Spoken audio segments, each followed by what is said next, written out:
Hey everyone, welcome to today's Program Yourself Thin podcast. Today we are talking about preventing cravings. One of my favorite things to talk about because you got to deal with cravings somehow. And what most people do is they try and fight their cravings head on. And they are expecting that they're going to have tons of cravings, but they will meet them with a supernatural amount of willpower and fight against them with that willpower.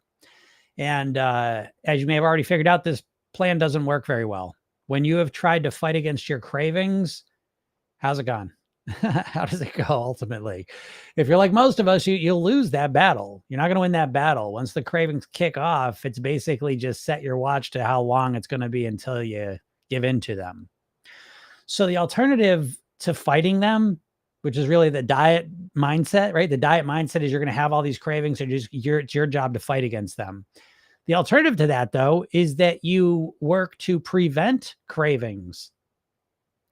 Cravings have a structure, and there's a lot of things you're doing right now currently that are causing a lot of the unhealthy cravings that you're fighting against.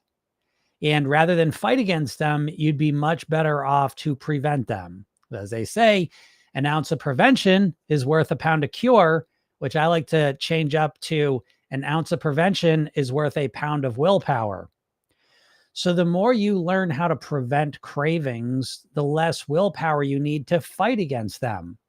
And so mathematically, it works out a lot better for you because you're conserving energy. And ultimately, your weight loss ultimately comes down to how well you can manage your energy. Dieters don't manage their energy very well, by the way. Okay. Dieters just blow through their energy instantly, very unstrategic, and just winging it. As I always say, dieters are sprinters in a marathon. So you just blab and you're done. And this comes to the cravings too, like where again, you think you're going to fight against the cravings and that's your approach. When in reality, the real secret to managing cravings is to prevent them in the first place. So how do you prevent cravings?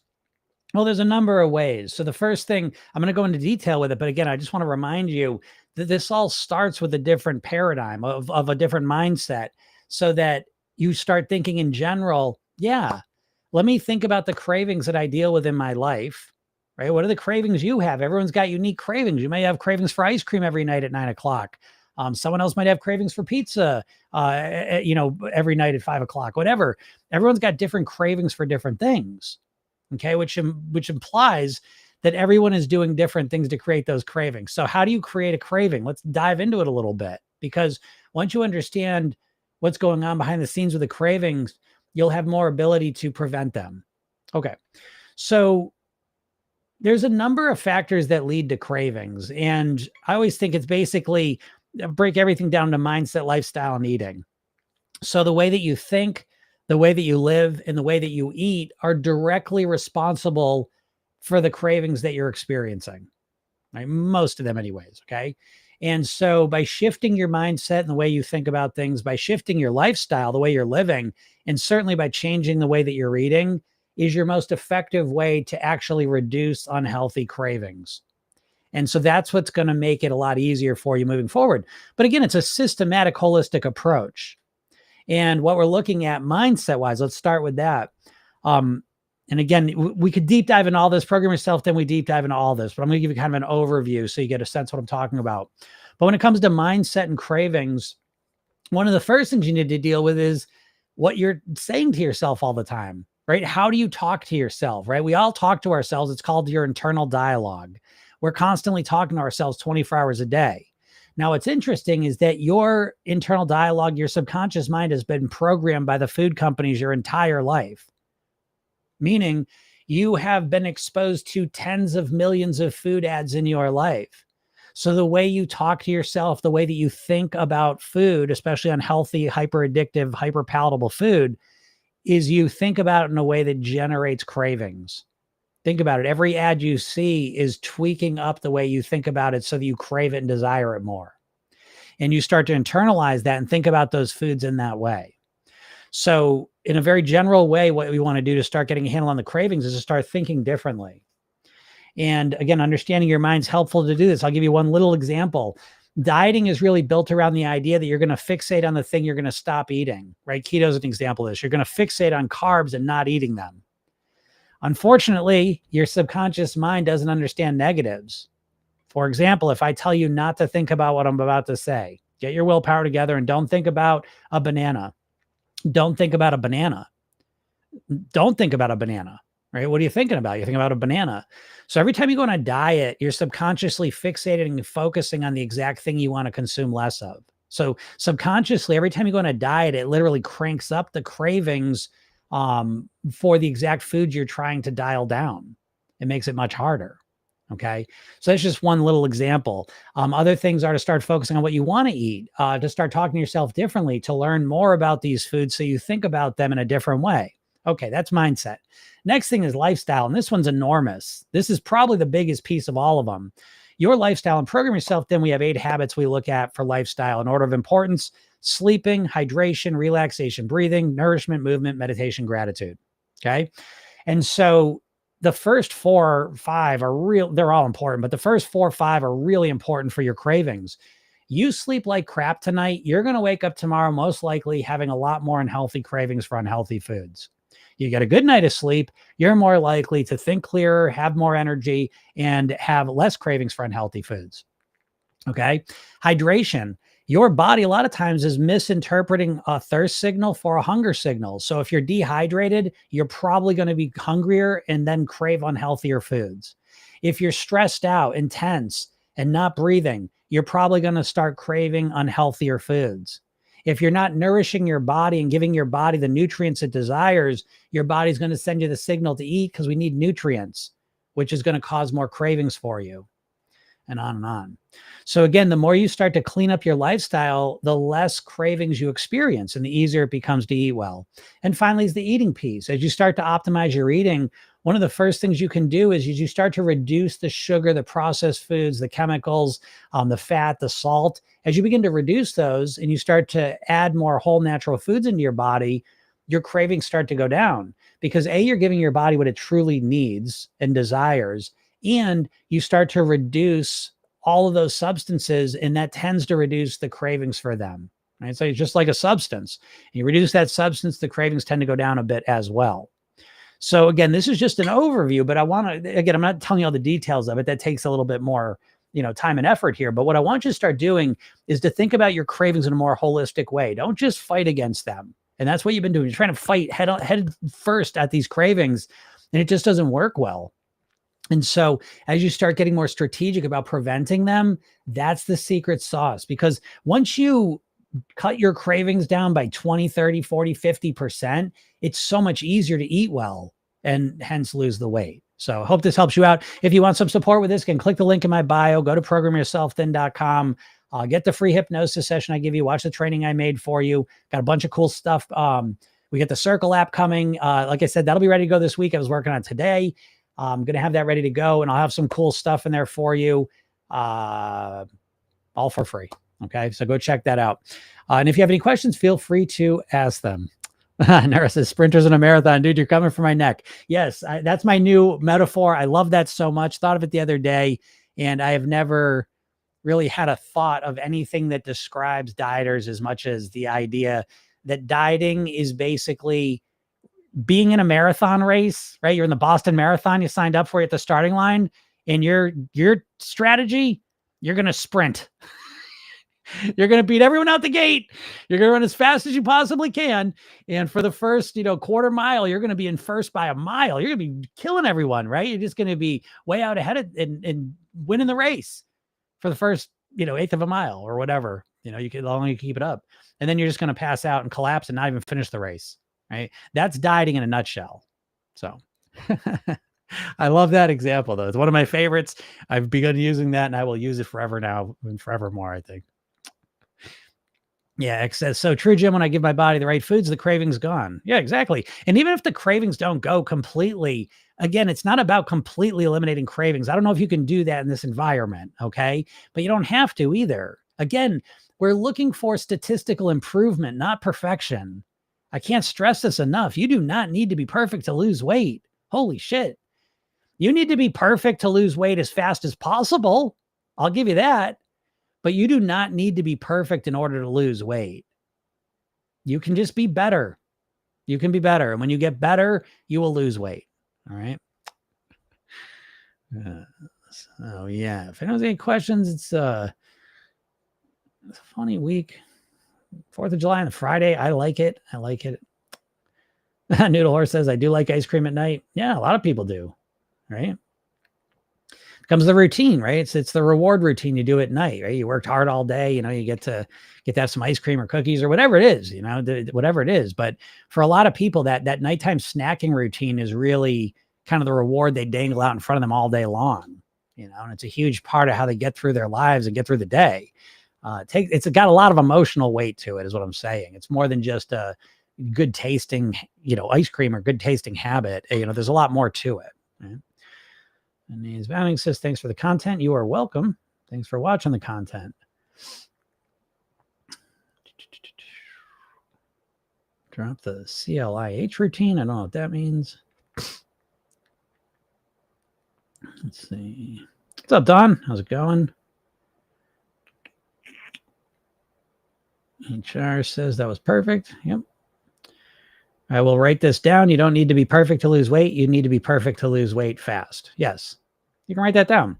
Now, again, everyone's obsessed with fast weight loss, right? That's the trance you're in. That's the diet trance is obsessed with fast weight loss, as fast as humanly possible. It's the only thing that excites you about weight loss if you're a dieter. And is that obsession with losing weight quick that is literally the thing trapping you. The bars of your prison that you are in mentally, the bars of that prison are your impatience. I can't stress it any further. You would learn nothing valuable in life if all you cared about was learning it as fast as possible. It's really a mindset that really dooms you. I'm telling you, think of anything in your life. It's almost like, reading and writing, imagine like, okay, we're going to learn this in a week. We're going to learn this in a week. Right? If you're really serious, come on, really commit to it. Come on, you're going to learn in a week. It's like, as soon as you put that time pressure on it, you're doomed. Because now all of a sudden it feels you're going too slow. It's not fast enough. You have to be more extreme. Dieting is an endurance test that just ratchets up. It's an endurance test. You know, an endurance test, you know what that is, right? It's where they kind of test your heart and everything, but they make you like walk on a treadmill or ride a bike. They make you do some activity and there's no beating the endurance test. What are you gonna do it forever? Hey, you won. You live the rest of your life on a treadmill. There's no beating an endurance test. It's just to do it to see like what the measurements are, and then eventually just quit. Eventually you get to a point you can't do it anymore. That's what dieting is. Psychologically, that's how you think of dieting. You think it's a temporary thing you're going to do for a little while to lose weight, and then you're going to quit. And that's what happens every time because it's so overwhelming. Dieting is overwhelming. See, again, I say this every day, and I'm going to say it again because it's really important to understand this. You got to stop looking at the diets through the prism of their nutritional philosophies. Okay. We can't say, oh, well, keto's different than Weight Watchers because keto, we were going to cut carbs down and get to ketosis, and Weight Watchers, we're going to count our points. So they're completely different. No, they're not completely different. Oh, Mediterranean diet's different than the carnivore diet because here you're eating Mediterranean food and this one here, you're just eating meat. So they're totally different. No, they're not. Why are they not different? Why are they exactly the same? Why are all four of those diets I just said exactly the same? Because your mindset with all of them is exactly the same. Whether you want to be a carnivore, keto, vegan, intermittent faster, Weight Watchers, I don't give a shit. Whatever diet you're going to pick, it does not matter the nutritional philosophy because you're going to approach it the exact same way that you're going to start 100% perfect with it. Doesn't matter the diet. Weight Watchers, I'm going to count every point. Keto, I'm not going to eat a single carb. Intermittent fast, I'm not going to eat for 16 hours. Starting tomorrow, I'm going to change my eating 100%. I'm going to stick with it till I lose the weight. That's the diet mentality. Stop being tricked by the nutritional philosophies of it. It doesn't fucking matter. It doesn't matter what nutritional philosophy I put in front of you if you're going to approach it with a diet mindset. Because every time you approach with a diet mindset, you jump into it 100%. You do it perfectly for a couple days or a couple weeks, once in a while, a couple months, and you eventually quit completely and go back to what you did before. And you have done this 10, 20, 100, 200 times over your life. And you will continue to do it if you continue to think like a dieter. It doesn't fucking matter what plan they put in front of you. It does not matter. Don't you understand? This is why no matter what diet you do, you've always gotten the same result. Everyone gets the same result on a diet. It does not matter if it's low carb, low fat. It doesn't matter what the diet is, because you're going into it the exact same mindset. Your mindset is where the problem is primarily. And until you fix your mindset, it's just never going to work. You're never going to be able to keep the weight off.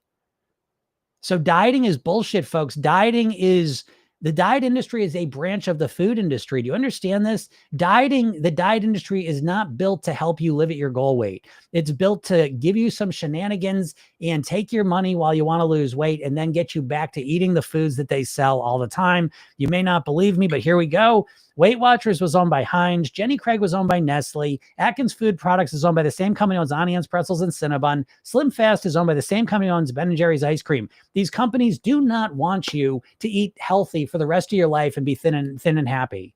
They do not want that. They want you to go crazy with a diet for a week or two and then go right back to eating that bullshit food and just keep fucking repeating it over and over and over again for your whole life. That's their plan for you.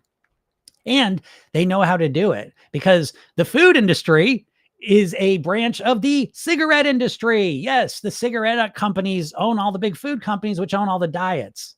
Don't believe me? Okay, fine. RJR Reynolds and Nabisco are literally merged together. They're the same company. The parent company for Kraft and General Foods is Philip Morris. So this is what they've been doing for over 100 years. They're very good at it. And just like we were tricked with the cigarettes, we're being tricked with the food, and we're absolutely being tricked by the diets. I mean, the GLP-1 is a revolution because it's just proving right before your fucking eyes that diets do not work and have never worked. There's not one diet that stands out among any of them as being any better than the rest long term. So if you care about your weight at all, if you're really serious about it, you've got to start focusing on changing your mindset.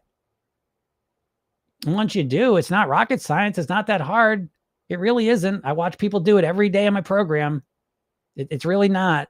But you've never changed your mindset. You have an overweight mindset, folks. If you're overweight and have been overweight for the last 5 years at least, you've got an overweight mindset, which means that when you're not fixating on dieting and food and meal planning and working out, when you're just living your life, the way you eat and live your life, you're overweight. It's your natural state of being right now. The easiest way for you to kind of live your life and just go with the flow, you're overweight. You eat enough to be overweight, and it's just natural and automatic for you. You have an overweight mindset if you've been overweight for the last 5 years or more. So when you go on a diet, you have to understand a diet is it's not a mindset. Dieting is not a mindset. It's what I call an anti-mindset, meaning it's not a mindset in of itself.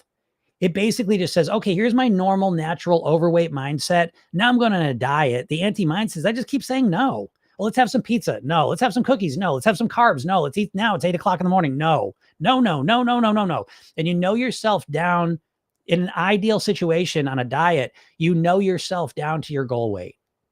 But the same problem exists. You still got an overweight mindset, and you can't keep dieting. So what do most people do? They put the weight back on. And the core reason why is you have never in your life learned how to think like a thin, healthy person. Never once. You have no clue. And to prove the point, you've been dieting. I know if you're watching this, you've been dieting for probably decades. And if you're watching this, I know you're a smart, intelligent person, because that's the only people that watch me are people that are overthinkers. They're in their head all the time. They usually, well-educated, like to read, listen to podcasts, consume lots of information. So you're not struggling with your weight for a lack of effort. You're struggling with your weight primarily because there's a lack of knowledge there. You don't fucking know how to live as a thin, healthy person. I don't know how much plainer I can make it. You have no clue how to live like a thin, healthy person. And that should be shocking and discouraging and frustrating to you, because you've been at this for decades, most likely. And the truth is, you know as little about how to live at your goal weight now as you did before you started your first diet. And that's depressing, and I get it, but I have to point this out to you so you stop dieting. It doesn't have to be this way. You can start to approach your weight with a longer term time frame. Because again, folks, how long do you want to live at your goal weight for? Forever, right? But your diet plan is not built for forever. You're gonna stay in ketosis your whole life. Do you really think that? You're just gonna eat meat your rest of your life? You're going to track points and calories the rest of your life. You know what I mean? Like, I mean, it's ridiculous. These plans are not built for the long term. So, yeah, Neuro likes that. You learn nothing valuable in life if all you cared about was learning it as fast as possible. It's just so true, isn't it? As soon as you put this arbitrary timeline on it, it makes it so weird. It's so weird. You know, like who would have graduated college if you went into college? Okay, I'm going to do as quick as fast as I possibly can. I'm going to do all 4 years in 1 year. I'm going to take quadruple the classes so I can finish it quick. Well, you reach a point where you can't do anymore. I always use the metaphor of like, you want to learn to play the piano. And so you say, I want to learn quick. I want to get good fast. I'm going to play 8 hours a day. Well, on paper, that sounds great. But in real life, your hands are going to be killing you. You're going to wake up the next day. If you even make it through the first day, your hands are crippled. You hate the piano. You can't gather the physical, mental, emotional energy to sit there again. But that's what you're doing to yourself with these diets. And again, it doesn't matter what the diet is. Don't argue with me about a good diet. There's not a single good diet out there. Oh, but I lost 40 pounds on keto. Who gives a shit? How long do you keep it off for on keto? That's all I care about, is how long you're able to keep the results up. And no one keeps results up on a diet. It's estimated, again, I've seen anywhere from 84 to 98% of people that lose weight on a diet, the successful dieters, which there ain't a lot of, but out of the people that actually succeed on a diet, 84 to 98%, I've seen those numbers put the weight back on. So again, it just doesn't work long term. Again, it works to help you lose weight in the short term. I'm not arguing that, but that's not what I'm talking about. Because is that what you want? You want to lose some weight and then put it back on? Is that your goal? It can't be. Can't be.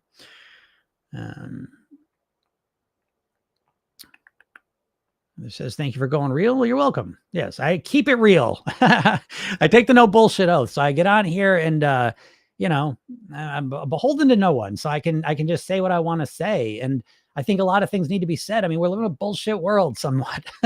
I love the world. I love America. I love life. But there's also a lot of bullshit in 2025, and you really gotta protect yourself, because there's a lot of fucking vampires out there. Again, the cigarette industry, we look at that. None of us like the cigarette industry. No one likes the cigarette industry, but notice how you feel about the cigarette industry. And then think about how you feel about the food industry. Notice how you don't have any of those negative feelings with the food industry. They're the same thing, and they don't give a shit about your health or your happiness. 75% of the population of America is overweight or obese. How does that happen? It was a concentrated effort. Billion-dollar companies are aiming huge resources and effort at getting you addicted to foods to be overweight. And so the only way I see of ever you having even the slightest chance of living at your goal weight, you have got to change your mindset. How the fuck are you going to continue to think like an overweight person, but then be thin forever? How does that work? How would that ever work? I'm lost on it. So again, I get out here to try and say this stuff just to, give you a different perspective, because you never hear it. Again, the weight loss industry is a $65 billion a year industry, and it's literally everyone in it. I swear to you, it's almost every single person I see. And that goes down to influencers. Everyone in the weight loss industry is telling you what to do. Right? That's everything you're looking at weight loss wise. It's people telling you what to do. It's telling you what to eat, telling you how to work out, right? Telling you to structure your eating, all this different shit. But no one out there is showing you how to get yourself to do it. Where do you learn how to get yourself to do it? That's your core problem. Do you think you don't know enough to lose weight right now? Do you really think you need some new nutritional philosophy to figure out what to do to lose weight? Come cut the shit. You know what to do to lose weight somewhat. You can always learn more. You can always optimize things, no doubt. But you know enough to lose weight. Your big problem is you don't know how to get yourself to do it consistently, and you never have. And until you learn how to change your mindset, you probably never will.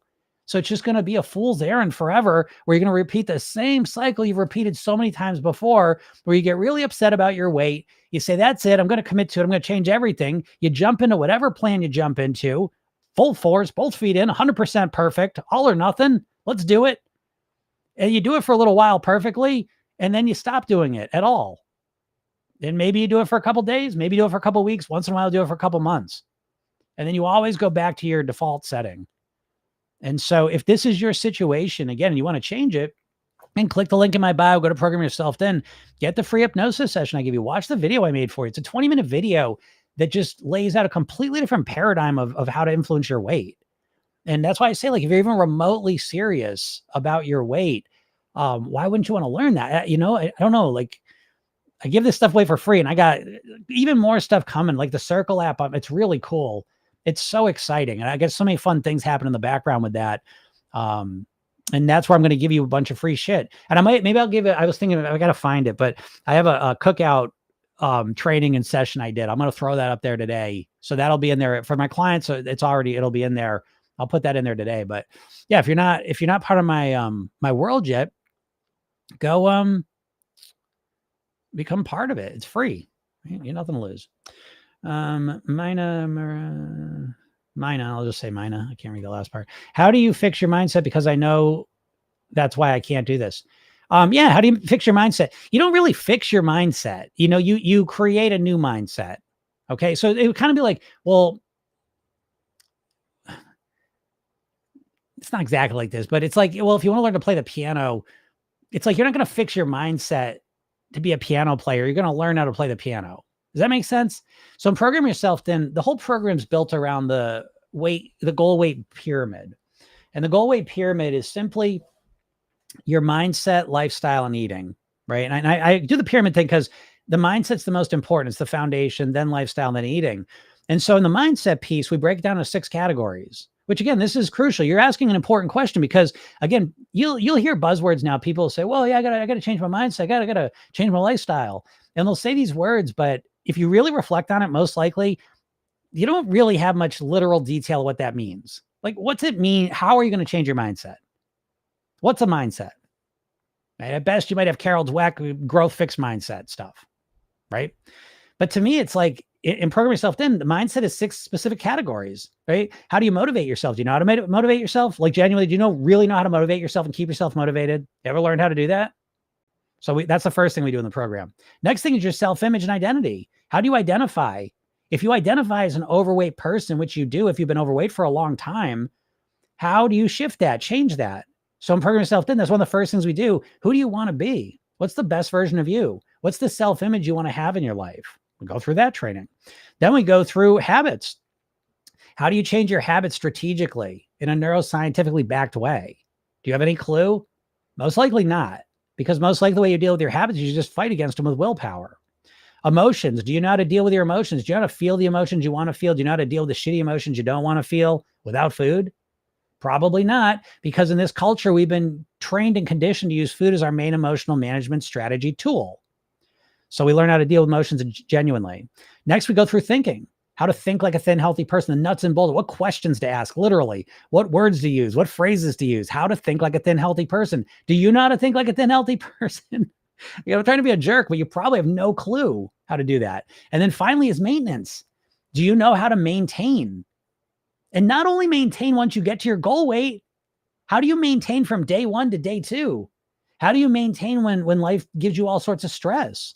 What are your strategies? What are you going to do? What do you do when you get off track? What do you do when you make a mistake? Do you have a plan? And I know you don't.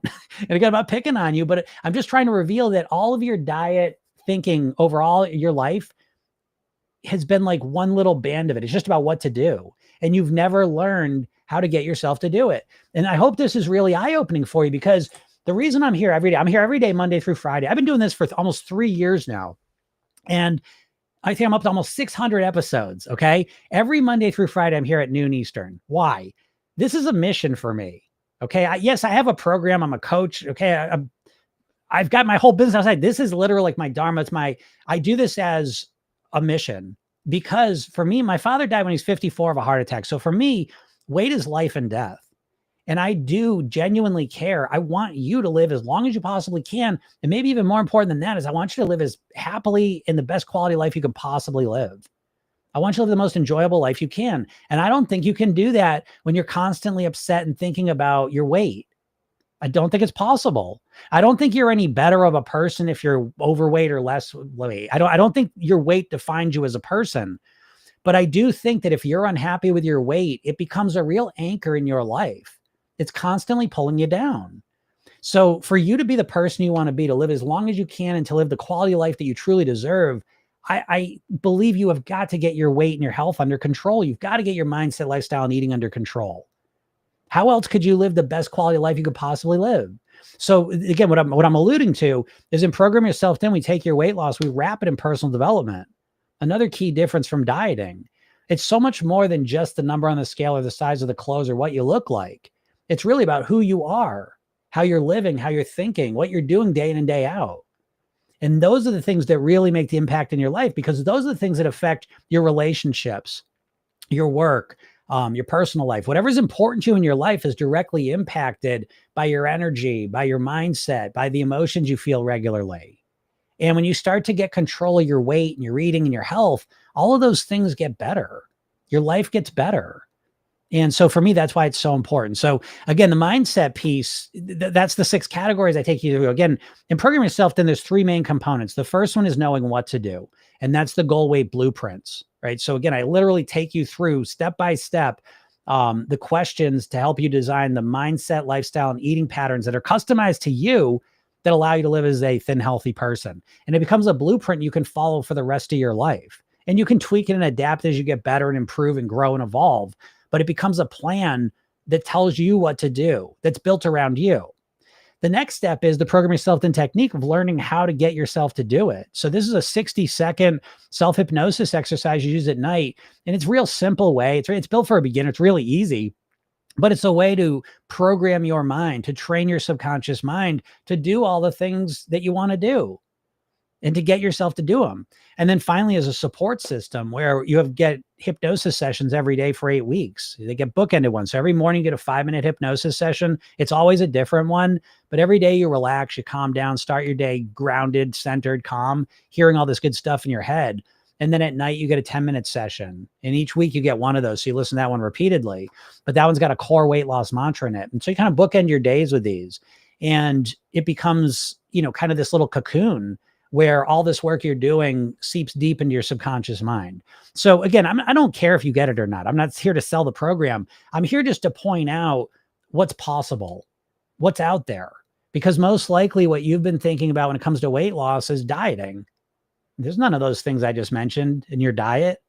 The diet is someone saying, here, do this. And you saying, okay, I'm going to force myself to do it. And again, regardless of what that paper says, it doesn't matter. If that paper says, count your points, don't eat for 16 hours, just eat meat, go into ketosis, whatever that paper says doesn't matter, because you don't know how to get yourself to do it consistently. You don't know how to change your behavior long-term. And the only reason you don't know that is because you've never learned it.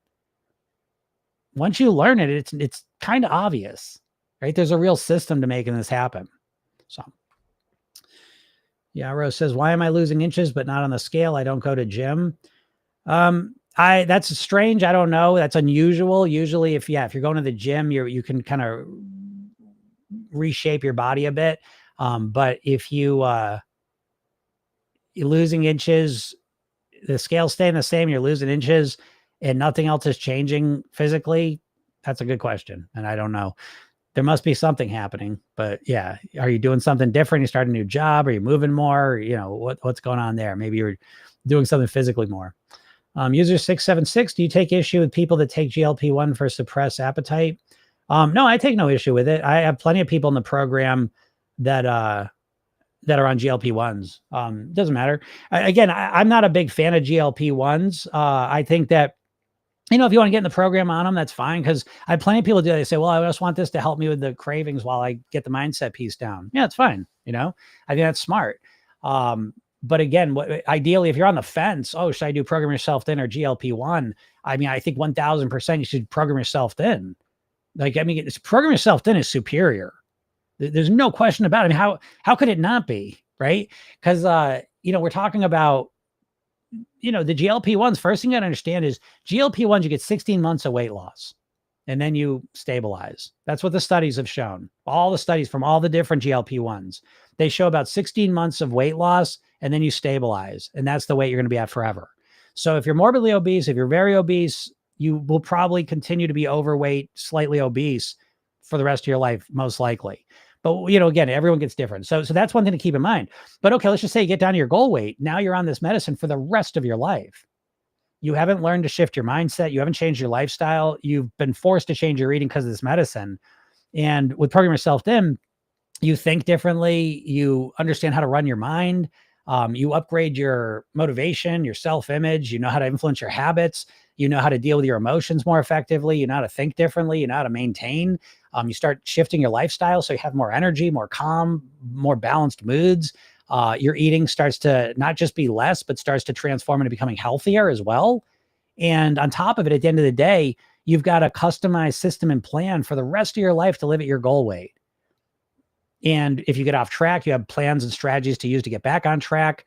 I don't know. It's just, I wouldn't do it, but again, everyone has to make their choice. But no, I personally, I don't take any issue because, everyone's on their own path, and GLP-1s are way better than diets. So at least there's that, Kimmy says, love this. Thank you. Appreciate that. Don says, I can't seem to get the hypnosis on Circle. I was able to a few weeks ago. Okay, Don. Yeah, I'm going to fix that for you. I think I know what the problem is. And it says 100% agree. Thank you. Yeah, it's a different paradigm. Yes, absolutely. Docs view obesity as a chronic disease that should be treated as such. So they say it will always come back unless you continue treating it.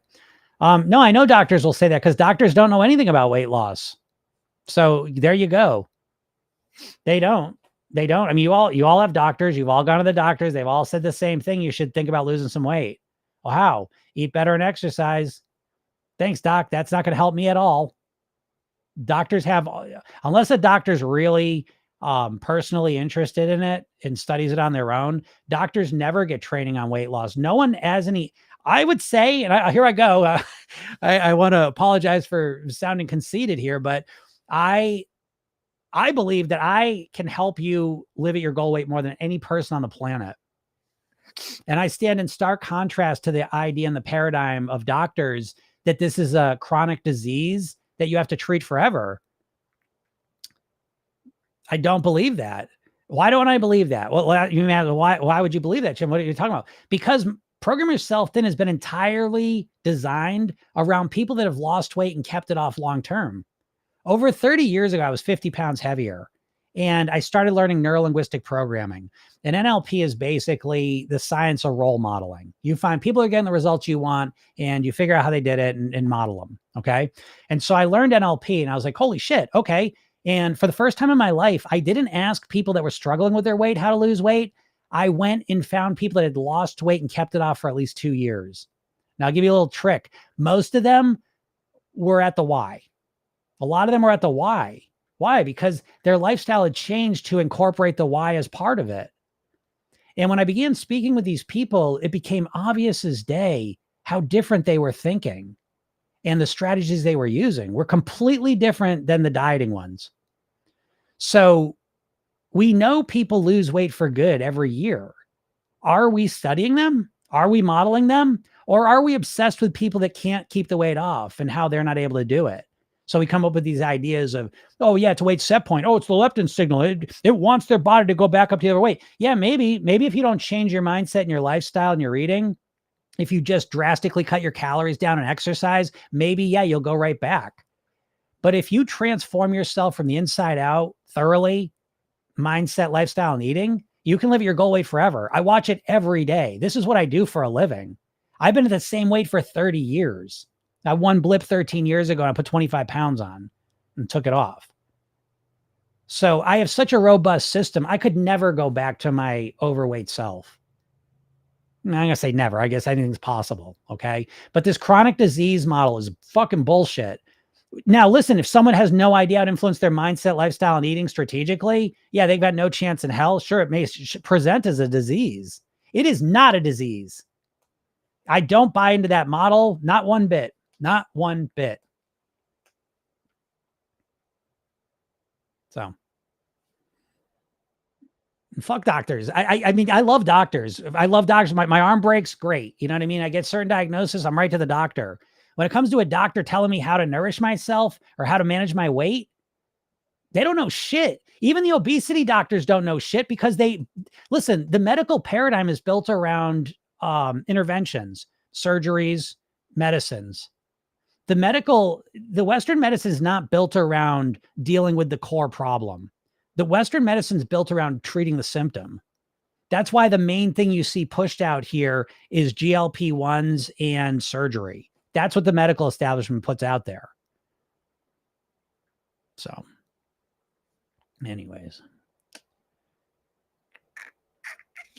user says, so you don't think that your body wants to be a certain set point and that it will go toward that unless you have strong guardrails? No, of course I believe your body wants to be overweight.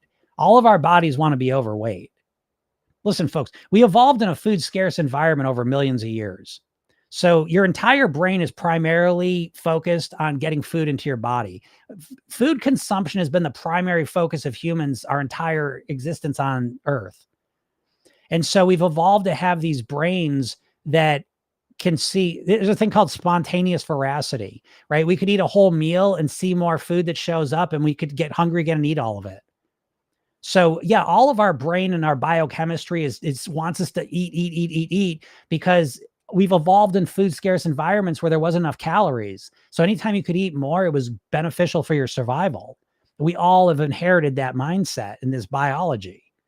And now, though, we live in an environment over the last 50 years, it's an alien environment where we're surrounded not only by abundant calories, but calories that are hyper palatable, hyper addictive. So absolutely, you need to have guardrails. There's no question about it. You know? And yes, a body set point. So let's just talk about weight set point for a second. I think I have this conversation all day long because what's the medical industry and diet industry talk about weight set point? That you think of it only as a physical thing, right? You think about it as leptin signaling, maybe ghrelin signaling, other hormonal signaling, right? And so it's always nudging you to eat until you get back to that weight. That's how they talk about it. Okay. But what about the other side of it? What about the idea that your brain right now at this point is wired to do the things that you do? Okay. So let's take this for example, because most people don't look at their weight as a behavioral issue. They look at it as a nutritional issue. They don't look at it as a behavioral issue. And the thing that makes weighing less harder is the behaviors that support that. And what happens is right now, if you're overweight, your brain is wired to be overweight, meaning what's easy for you to do keeps you overweight. Let me give you an example. You know how to write. You can write with your hand, right? No problem. So you know everything there is to know about how to write, but you can't do it with the other hand. You can only do it with one hand. Why? Because you've programmed that into your mind. Your right hand, left hand, doesn't matter. Whichever hand you've learned to write with has the wiring to write. The other hand does not have the wiring. Now you've got the knowledge is right there, but you can only do it with one hand because you've only programmed one hand to do it. Okay. So when we bring it to weight loss, you've got all the knowledge of what you should do. Fine. But what you've programmed into your mind is all the behaviors of being an overweight person. So going from being overweight to being thin and healthy is much more like learning how to write with the other hand. And I'm not saying it's the easiest thing in the world, but I'm talking about a completely different paradigm. So when you're overweight, yeah, the thoughts you have, your environmental triggers, your programming, your Pavlovian responses to your environment, your habits, your routines, how you think about food, how you manage emotions, what your motivations are, what your environment is. All of these things, these are the guardrails keeping you overweight right now. And these are the same guardrails that most overweight people never deal with. So to me, the main thing causing your weight set point to be high is your brain. You think of yourself as an overweight person. Again, when you act naturally, you're overweight. So that part to me is way more important than the fucking leptin signaling. And again, the medical industry, they don't want to give you a solution unless it's based on a symptom they can sell money for. So of course they want to call it a disease and let's treat it with GLP-1s because we make money off of GLP-1s. But let's call it a disease. The only way to deal with it is stomach surgery. So let's just promote that. Are they talking about mindset ever? Do we not think it's important? So why do some people have an easier time just being thin naturally, don't care about food? I mean, there's a million reasons, you know what I mean? Like, again, there is genetics. Genetics does play a part. There's no question about it.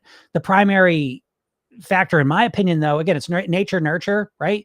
But the main thing, in my opinion, is nurture. Again, there is a nature component to it. Absolutely, there are people that are predisposed to be heavier and people predisposed to be lighter. There's no question about that, okay? So I'm not saying everyone can be the same weight. It's the same path for everyone. It's not. What I'm saying though, is that the nurture piece is way bigger. So again, why is it? I mean, again, people are different. You know what I mean? People are different in societies and different environments. But again, if you grew up in, if you're struggling with your weight, if you zoom back and rewind your life and put you in a different environment where you always were eating whole natural foods and you were around people that eat healthy, and you learned how to eat healthy and you learned how to be active and you learned how to think about things in a more proper way, would it affect your weight? And I know that for a fact it does. Because I've been doing this for over 20 years professionally, folks. I've done over 6,000 private weight loss sessions.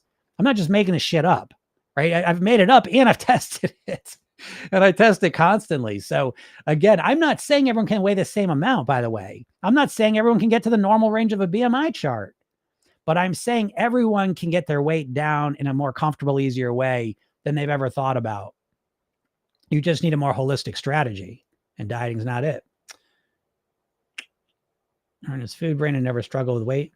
Yeah, I mean, there's certain people that never struggle with weight, obviously. There's no doubt about it. However, you're also watching the obesity rates are skyrocketing. Over the last 40 years, obesity rates have absolutely skyrocketed. So in terms of genetic factors, there's no way in the world that the genetic factors shifted so dramatically in 40 years. There's obviously something else going on. And the something else going on, I believe, is a combination of obsessive marketing, right? We take it for granted at this point. Think about it. Before 70 years ago, there was no marketing. There was no food to market. Think about that. So you were getting literally, it's estimated you're seeing literally, I mean this, hear what I'm saying. Every single day of your life, and let's just say now as well, right? Now you are exposed to thousands, literally thousands of food ads a day. Now, what's a food ad? It's not just the obvious food ad you see on TV, radio, internet. It's when you walk into a store and you see 1,000 products packaged. Okay, that's food marketing. You don't even take it. You think about it. Before 50, 70 years ago, you ever saw 600 packages of food in front of you that were all hyper palatable? You never had to deal with this in life. Again, you have to understand, we step into this alien environment, which is the reality we live in now. With the foods we're around, it's literally an alien environment. Never in the human history have we ever been exposed to this type of food stuff. That's literally designed to be addictive, to get us to overeat it. And it not only is it designed and to be overeaten, right? So the product itself is hyper addictive. But on top of that, there is never-ending marketing constantly. Now, if you don't believe in hypnosis, what do you think an advertisement is? What do you think a commercial is? And you've been exposed to tens of millions of food ads in your life. So there's a psychological programming that's been going on your whole life to get you to overeat unhealthy, overweight-inducing foods. And on top of that, the actual products themselves are constantly being engineered to be more and more and more addictive to you. So again, the idea, why are some people more food brain than others, I find to be just, it's not valuable. It's not a valuable discussion to have. I couldn't explain why that is. But what I can say is I can understand why. I can tell you why I can specifically identify the reasons you are struggling with your weight. And it's all the things I'm talking about. And you've got no strategies to deal with them. So is there a physical set point concept? Yes, there is.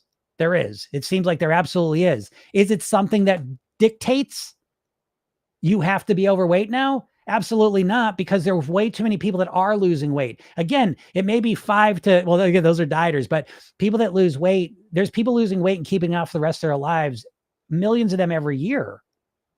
Study them. What are they doing? And what you start to notice is a real pattern there. They make a real commitment to it. They change their mindset. They improve their lifestyle. They improve their eating in a way that works for them. And they commit to it long-term and get better and better and better each and every day at eating, at living, at thinking like a thin, healthy person until it becomes pretty automatic. If you approach, again, that's my goal. I mean, maybe one day, I think of Program Yourself Thin as a college course for weight mastery. I think of it as a course to live at your goal weight, like a college course though. And that's why, again, I really appeal to, and my program's really for overthinkers, action takers, perfectionists, type A type people. Those are the people that do well with my program. So again, I can't say it. Program Yourself Thin is absolutely not for everyone. People that don't want to do that sort of work, it's not going to work for you. Okay. It might work for a little while. Get my hypnosis program. I can make people lose weight, but to actually keep it off long-term, you got to get involved. It's like going to college, right? Again, I can't, I can put together the greatest trainings in the world, but if you're not going to go and do the program, if you're not going to put the work in, do the work, if you're not going to do that, you're not going to get the results in college. And it's the same thing in Program Yourself Thin. So I make that very clear because, to be honest, most people that want to lose weight just want a hack. They just want, give me a trick. Tell me one thing to do to fix it. Well, that ain't going to work.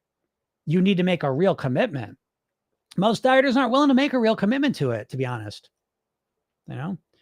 And to be honest, I think most people weigh what they want to weigh.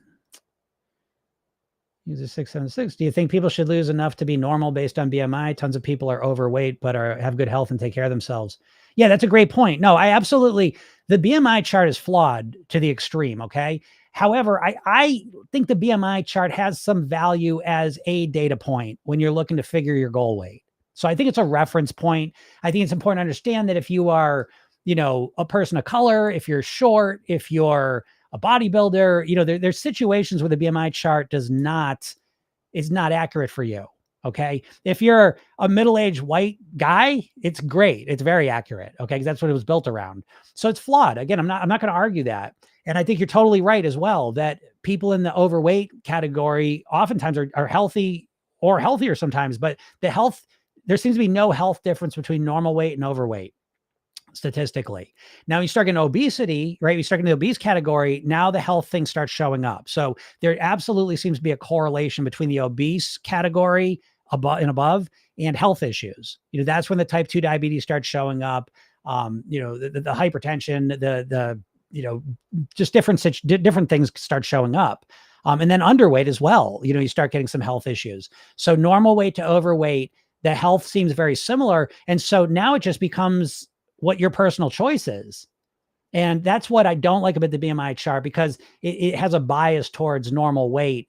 So what are we doing with this BMI chart, right? What are we looking at it? Is this an aesthetic, chart, or is this a health chart, medical industry? And I don't think a lot of people look at it that way. I think they conflate them. And so, again, if we're looking at a health chart, we shouldn't call it, in my opinion, normal and overweight. We should say healthy range weight. But that's not how we interpret it. So yes, you're absolutely right that I think the BMI chart, is a good reference point. It's a data point. It's not the whole thing. But then I think ultimately, and again, this is one of the things I help people with a lot, because they struggle to choose their goal weight. The truth is, most people have never learned how to choose their goal weight. Folks, looking at a BMI chart and looking and see what your height is, and then seeing what you should weigh, is not choosing your goal weight. That's having it chosen for you. Okay. Choosing your goal weight is really a process of what weight is going to give you the best quality of life. And that's something you have to decide for yourself. And most likely you've never thought of it that way. And so your goal weight doesn't really resonate with you, because it's a goal weight that you never really picked. So next says, this is very helpful. Thank you so much. You're welcome. American and Japanese, for example, have different bone structures. Yep. Japanese can be healthy with the BMI underweight. Yeah, exactly, X.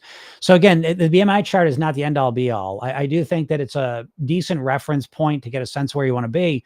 But as long as you're within the normal healthy range for most people, or normal overweight range for most people, it's not so much a health thing. It's an aesthetic thing, what you want to do, M says, did you lose weight with your mindset? How did you get into this work? Yeah, absolutely. My weight loss was 100% mindset. I was 50 pounds heavier. I was binge drinking. I was in a real tough spot in life. And I was, again, I always tell this story. It's amazing to me. I had taken a semester off from college, and literally within like a month or two, all of these things fell in my lap. It's literally, that's why I do this every day. It honestly is kind of the pay it forward thing. I am so eternally grateful for that moment in my life.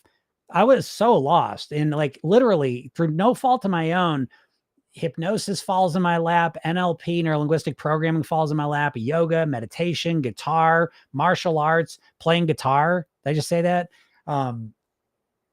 Yeah. And all these things fell in my lap, and it was amazing. And all of a sudden, I dove into them head first. I loved them so much right away, because I all of a sudden felt like I had control, or I don't say control, but influence over my mind.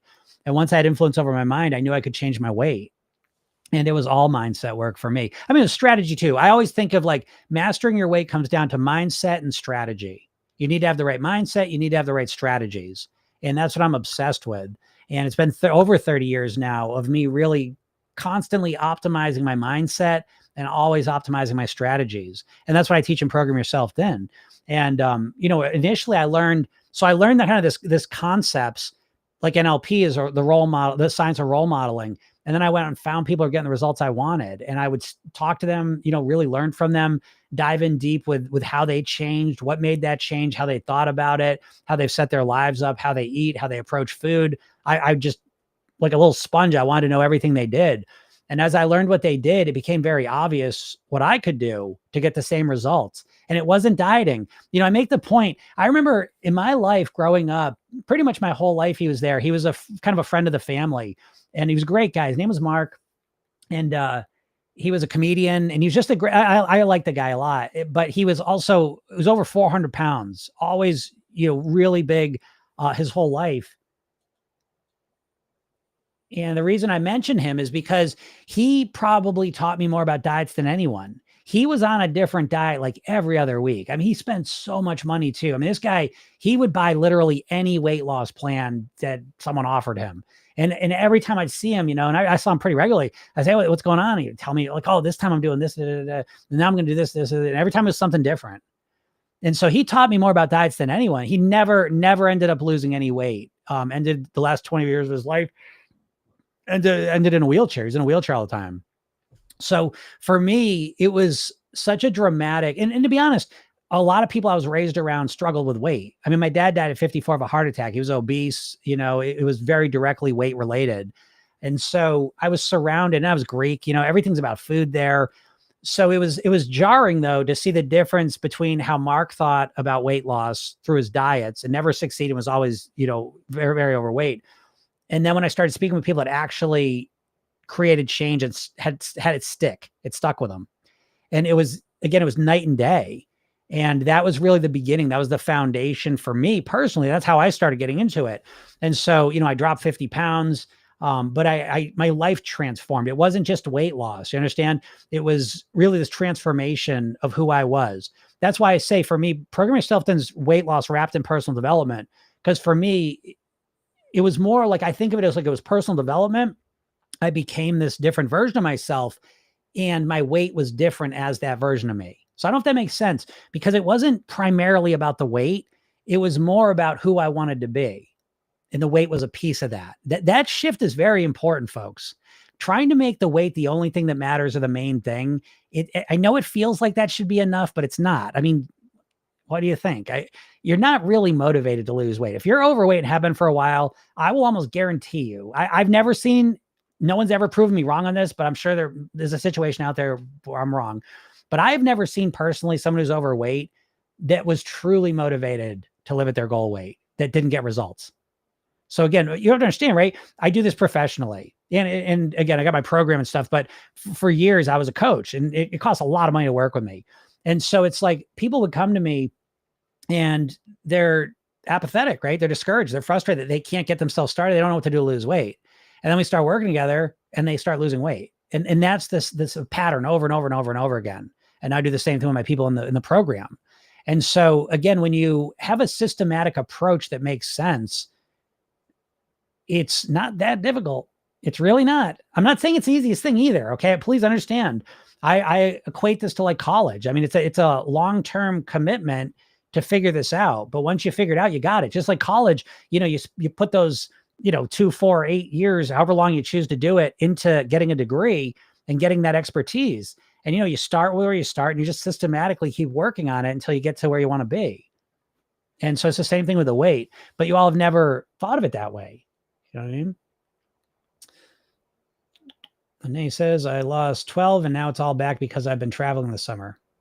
Yeah, I get it. That's traveling is definitely one of the biggest challenges there is. No question about it. And the reason why is because, again, the way our brains work, we're very Pavlovian, and we tend to, situations and environments trigger things in us. Okay. And so when all of a sudden we travel, again, just traveling in general, we're out of our normal routines. And now, we're in travel mode. We're more tired, we're more stressed, we're more unknown of the situation, and we're way more likely to eat more. So again, give yourself a little bit of grace, realize that traveling is literally one of the most biggest challenges, and, minimize the damage while you're traveling. And then, with an eye towards when you get back, refocusing in on it. User 676, I want to be able to eat hyperpalatable foods on a daily basis in moderate portions as other thin people do and not just eat bland foods. Yeah, no, I agree with that. I think everyone needs to figure out that variety question is so important, so in Program Yourself Thin, one of the things we do, like the eating blueprint, is you figure out how to structure your eating. That is the golden rule of Program Yourself Thin, is there's no right or wrong. There's only what works for you. The one exception to that is that I believe you need to structure your reading. Again, it's that Pavlovian nature of our minds. You need to structure your reading. Now, how you structure it's up to you, but absolutely, you do not need to get rid of hyperpalatable foods completely. Absolutely not.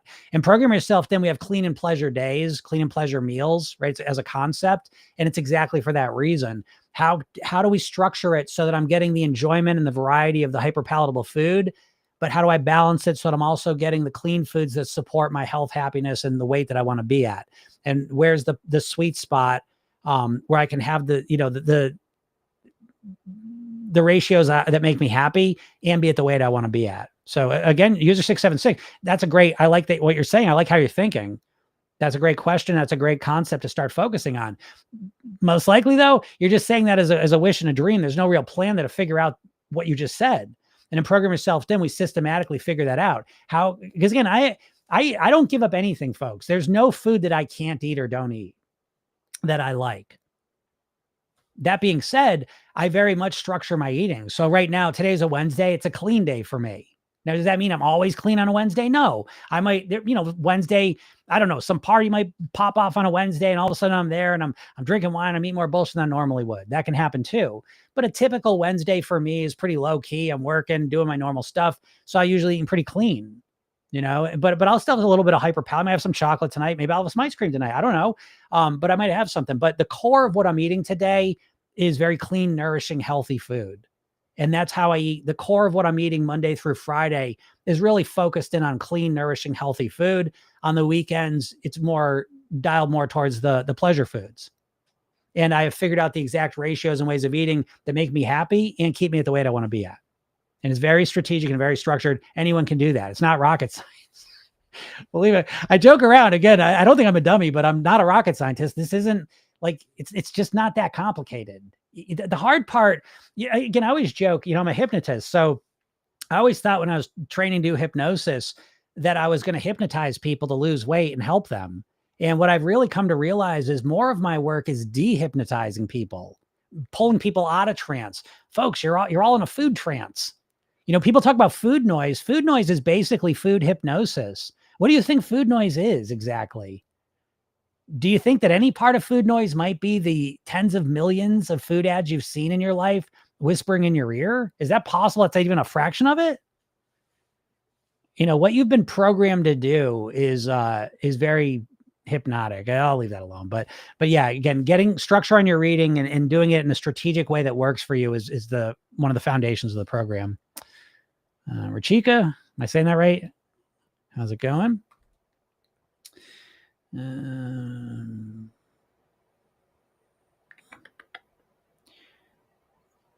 Do you believe in hyperketosis diet? I don't believe in the ketosis diet, so I'm sure I wouldn't believe in the hyperketosis diet, but what a day. I always love to hear some new stupid diet. So hyperketosis, I'm loving that. Let's look this one up. Please tell me there's some state of fat burning that's better than ketosis, and it's called hyperketosis. Ketosis and the keto diet have some of the worst ratings of diets on the planet. And I said, but my cousin lost 50 pounds. I lost 60 pounds. Jim, what are you talking about? Yeah. How long did they keep it off for? No one sticks to a ketosis diet, folks. No one sticks to a keto diet long term. Yeah, hyperketosis. That was a state of excessively high ketone levels in the blood. Goofy. None of you are going to keep the weight off on hyperketosis. So goofy.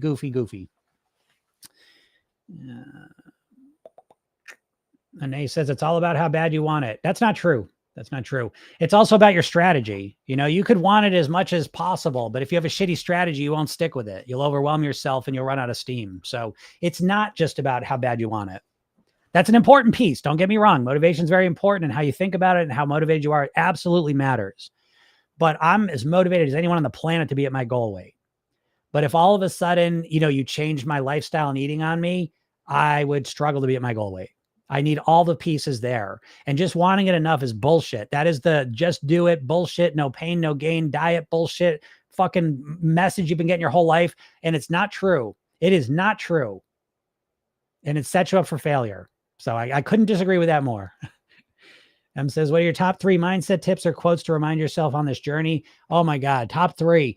I'm a big one. Again, in programming yourself, then hypnosis wise, again, if you join, it's an 8-week, again, it's a lifelong program that you get access to forever.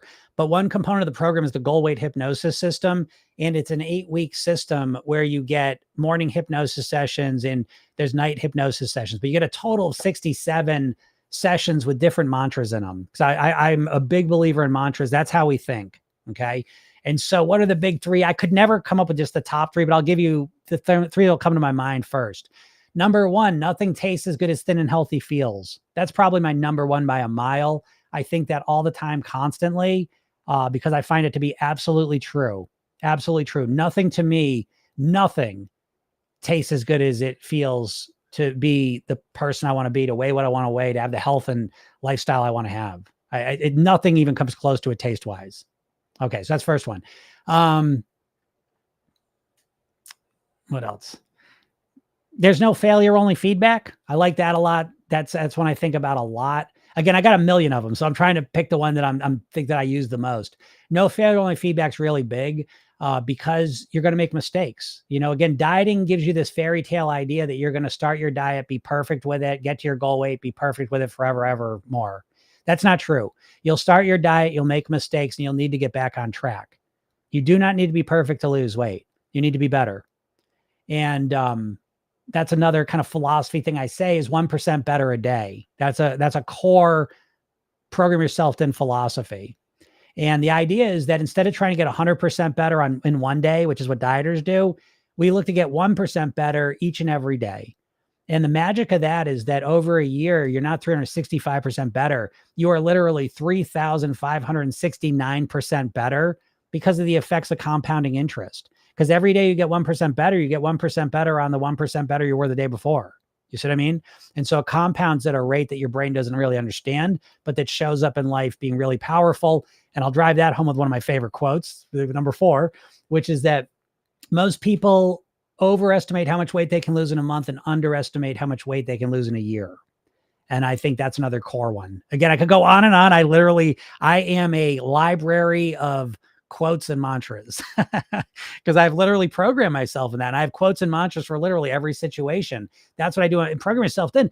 That's part of the support system is, again, having this hypnosis, kind of relaxing you, calming you down and filling your head with all these great ideas. You've never had this.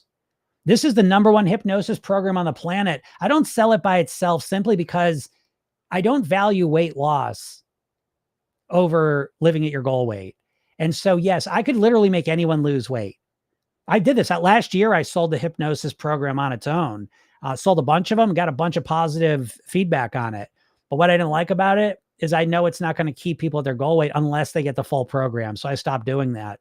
But that is a core part of the program. It's the number 1 hypnosis program on the fucking planet, folks. I mean, on planet Earth, this is the number 1 hypnosis program. There's nothing like it. A, you got to be a good hypnotist. I am. But B, you need to really understand living at your goal weight. And that is where there's no hypnotist on the planet that has worked with weight more than I have. I have been doing this obsessively, personally for over 30 years, professionally for over 20 years. I've done over 6,000 private weight loss sessions. So I have not seen anyone. I've seen hypnotists that make weight loss sessions that are bullshit. Never buy a hypnosis program that's got 3 hypnosis sessions in it. It's not going to do anything for you. You need consistent reinforcement of thinking like a thin, healthy person. And it needs to be very strategic and there needs to be reasoning behind it. And I have literally never seen, I hate to say this because I hate to talk shit about my colleagues, but I have literally never seen a good hypnosis program for weight loss other than mine. Maybe I'm being petty now, so never mind. I'm sure there's good ones out there, but again, even my hypnosis program, which is the top hypnosis program on the planet, is good for weight loss. Not by itself would not be good for living at your goal weight because you need to have a customized plan that's built for you. And you need to learn how to run your own mind too. So anyways, do you believe, oh, Mary has answered that one. User 676, I find that I eat less on vacation because I'm focused on doing all the fun stuff and don't have food noise. Oh, that's great then. Yeah. Everyone's different. Again, you were asking me before, like, again, there's a lot of reasons why people struggle with their weight, but ultimately, again, it's always a mindset thing, but we all think differently.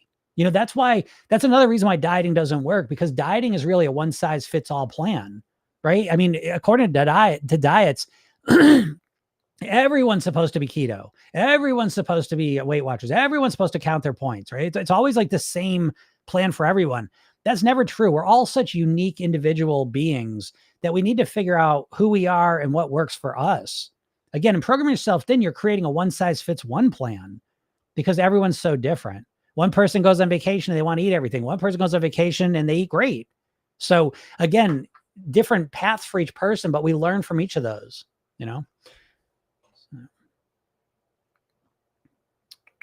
Mustafa says, did you hear about the seafood diet? Oh, come on, Mustafa. Come on. We've all heard about the seafood diet. Haven't we? Is there anyone here who has not heard about the seafood diet? Dina says, do you think high stress causes weight gain? Yes, absolutely. I think stress is one of the main contributors to weight gain in this culture. I think it's 2025, and at least in America, everyone is stressed, acutely stressed, chronically stressed. And I think getting that stress level down and being more relaxed is a foundational piece of living at your goal weight. I think it's absolutely foundation. I think without that, you will never be able to live your goal weight. I don't think I could live at my goal weight if I was stressed. When I put 25 pounds on 13 years ago, it was a very stressful time of life for me. Right. And so even me knowing all this stuff got off track a little bit directly because of the stress. Right. So that's why in Program Yourself Thin, day one, you're not starting with an intense meal plan or some strict thing. You start with a 5-minute hypnosis session, because, a lot of people, they overlook hypnosis is amazing. You're putting lots of good stuff in your head. Yes. But B, every time you do hypnosis, it's like a meditation or, guided meditation. It's very relaxing and calming. So for a lot of people, the hypnosis sessions are literally the most relaxed they've been in years. Sometimes it's the most relaxed they've ever been in their lives.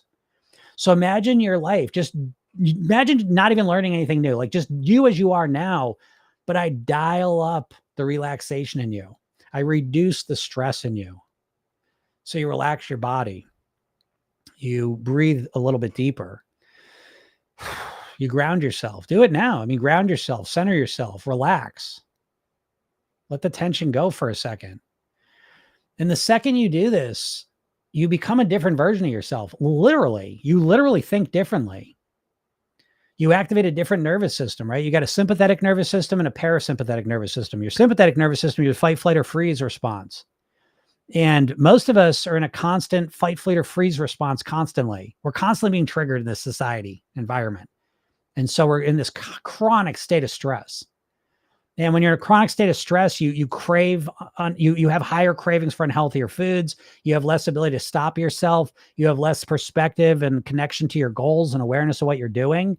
And when you're more relaxed and calm, you see things more clearly. You're able to make better food choices, and it sets you up for success. You got to learn things. You got to do a lot more stuff. But I think foundationally, the foundation of it all is relaxation. So yes, I absolutely believe that. And says, thank you so much for your work and advice. You're welcome. Thank you for saying that. Vicky says, stress and emotions. Yep. Naya says, yes. And I Googled dose thinking you're gaining weight. How do we start the hypnosis? Yeah, I mean, you can practice the hypnosis right now. If you clicked it, if you're on TikTok, you can just click my little picture up in the top left corner there. And I know there's people listening all over the place, but if you click my whatever my account link is, there should be a link right in there for a free hypnosis session. Or you can go to programyourselfthin.com and you can get the free hypnosis session. And I love that session. It's called The New Thin Me. It's a weight loss kickstart session. So it's literally designed to get you inspired and motivated, and it's free. I just give it to you and listen to it. Again, a lot of you listen to my TikTok hypnosis sessions, but this session is a full one. It's a 10-minute one, and listen to it repeatedly and see if it makes any differences, in your eating behaviors. Go check it out. But again, watch the training too. I give you a free training too, but that's free. Joanne says, I struggle with being hypnotized. I heard someone say it's because I struggle with letting go of control. Yeah, that's fine. I think it's important to understand that, really technically, I mean, okay, here's the thing.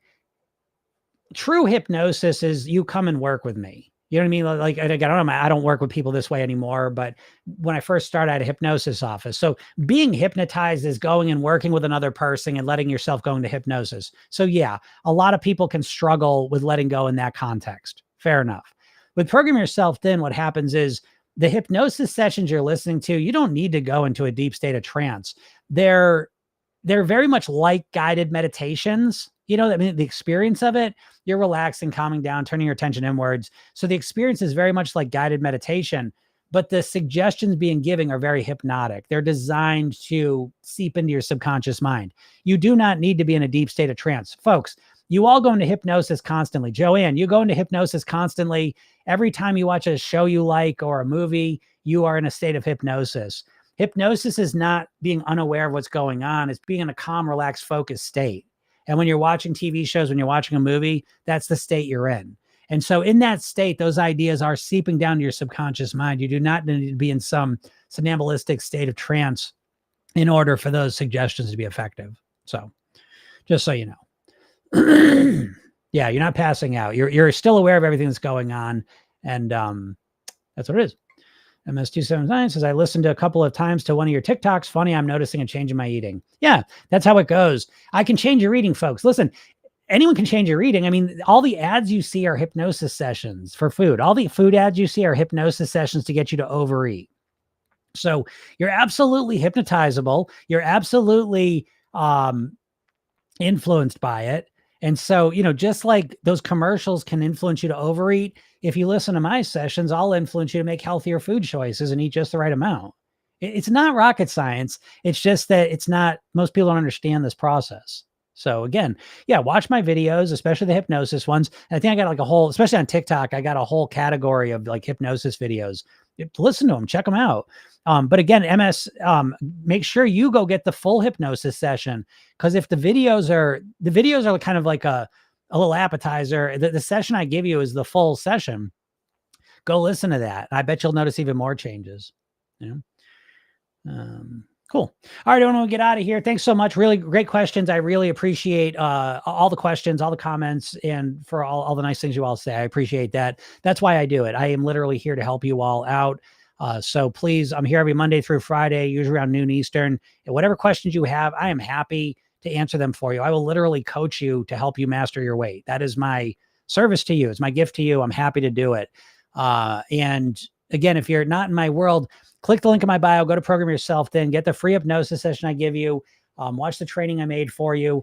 I got a lot of new cool stuff coming out as well. I got a community, app getting ready to go, which you'll get access to, even if it's the free part. A lot of cool stuff for you.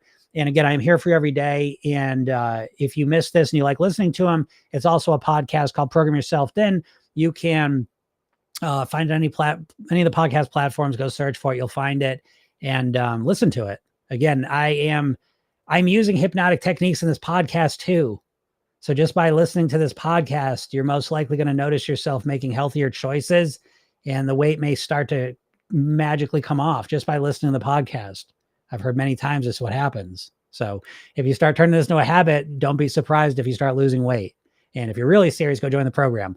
So everyone, have a super duper day, and we'll talk soon. Bye.